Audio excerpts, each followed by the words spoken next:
Hello again. Well, today we're going to take an extensive look at the courtyard and herb garden.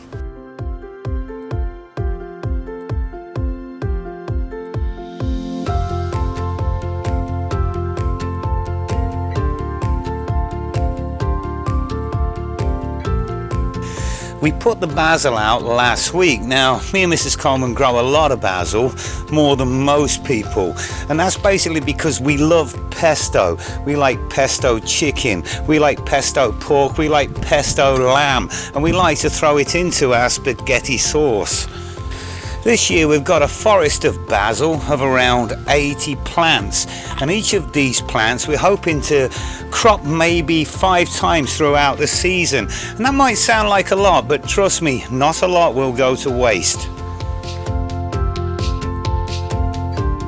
Up to and including this year, we've always bought our basil in plugs, and we used to get a pretty good deal. We kind of got like 6 plugs for 79 cents, and each plug contained about 6 to 10 plants. But I went to pick it up this year and I found not only had it gone up to 99 cents for a pack, there was only 4 plugs. So I ended up paying quite a bit more than I thought I was going to. So I think next year I'm gonna grow it from seed. And so when I put these in, I sown some seed back in that same tray, and here we are, 10 days we are there. So next year I am going to seed it myself.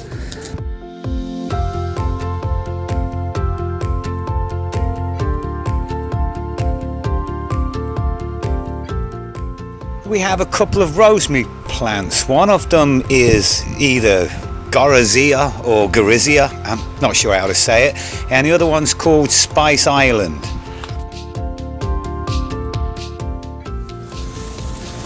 The oregano is in need of a cutback. We have nothing in the dehydrator right now, so now's a good time to cut some oregano and dry it.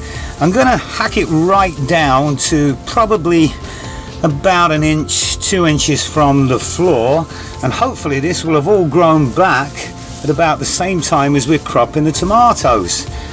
Oregano, tomatoes, basil.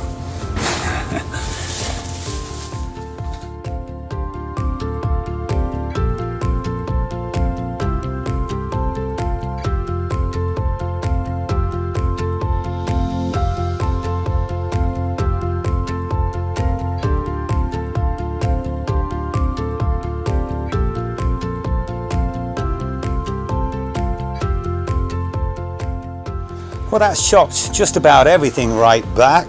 The plants might not think it right now, but it will benefit them in the end, and it certainly benefits us. So we have parsley, thyme, oregano, sage, cilantro, and tarragon.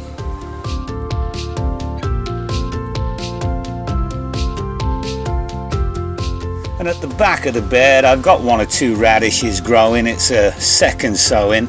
I don't need too many more. If you're anything like me, you are sick to death of radishes at this point.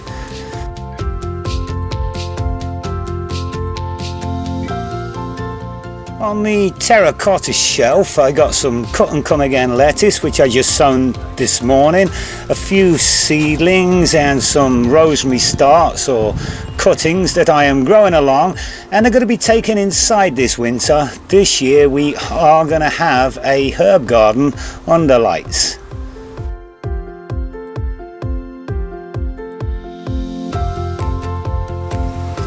One of the great things about growing at home is the ease of access to water. We don't have to bumble around with watering cans and buckets. All we have to do is turn on a hose pipe or a sprinkler system and it's there. So what I have set up in this part of the garden is basically a Y connector. I've used a 4-way because that was what was handy at the time, but I only used 2 sides of it. I've put some hose pipe ends on the end that are set to spray, and this comes on for 3 minutes a night. That's all it needs. And I think, why don't we take a look at how it works?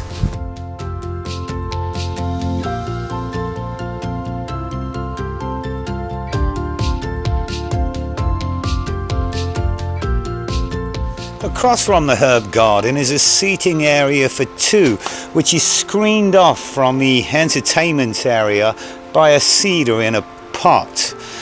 One of the chairs has a lawn underneath it of sedum, which doesn't seem to mind foot traffic. And on the table we have a few succulents that I potted up earlier this year. Now the table is also screened from the pool area by a Unimus, which is probably about 10 years old.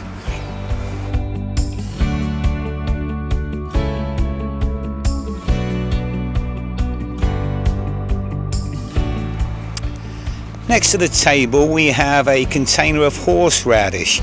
Now it's just about finished flowering and I've never seen it flower before, but I think it may be due to the fact that we did not harvest any of it last year. Next to them we have a few tomato plants which I'll focus on another day, and we got like just a few annual flowers just to cheer the place up a bit, and around there we have things like mint and chives. Most of the peppers we grow are from seed, and they're all sweet peppers. We like sweet peppers. We are not mad about those crazy hot peppers. But I did buy a couple of plants. This one's an Anaheim and this one's a jalapeno, because Mrs. Coleman likes to use these when she makes her pepper jelly.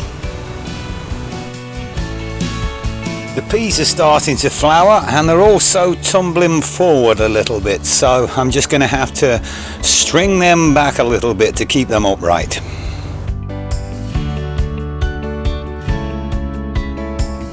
I got a couple of lettuce beds. One of them I've just planted up and the other one is about over. Now I've grown arugula for the first time. I've never grown it before. It was kind of really nice. It's kind of a little bit peppery. But it's only been here about 3 weeks and it has bolted. It's round to seed.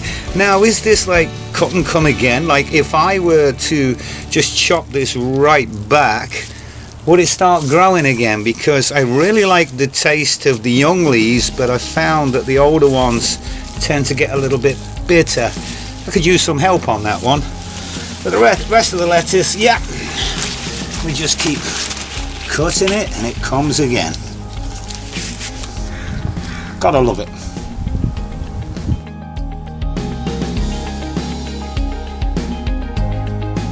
A few years ago we went mad on kale, so last year I got shed loads of it going and we went off it pretty fast. In fact, we're not even back on it yet.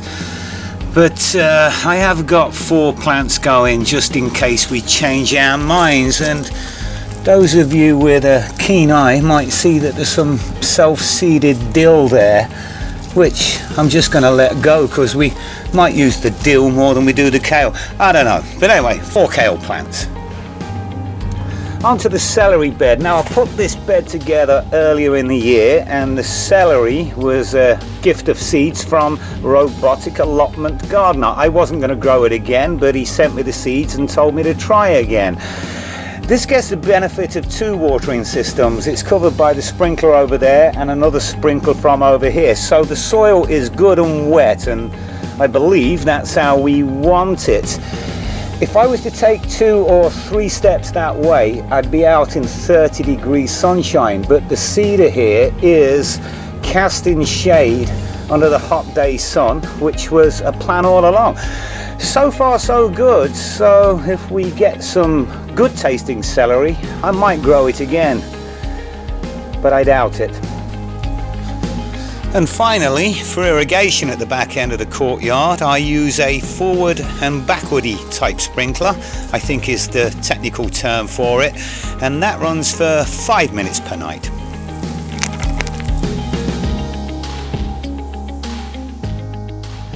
Well, that's about it. I hope you've enjoyed the little tour of the courtyard and herb garden. Right now, I think it's time for a beer, and next time we'll take a look at a different part of the garden. But for now, cheers. Cheers, Mrs. Coleman. Happy birthday, Mr. Coleman.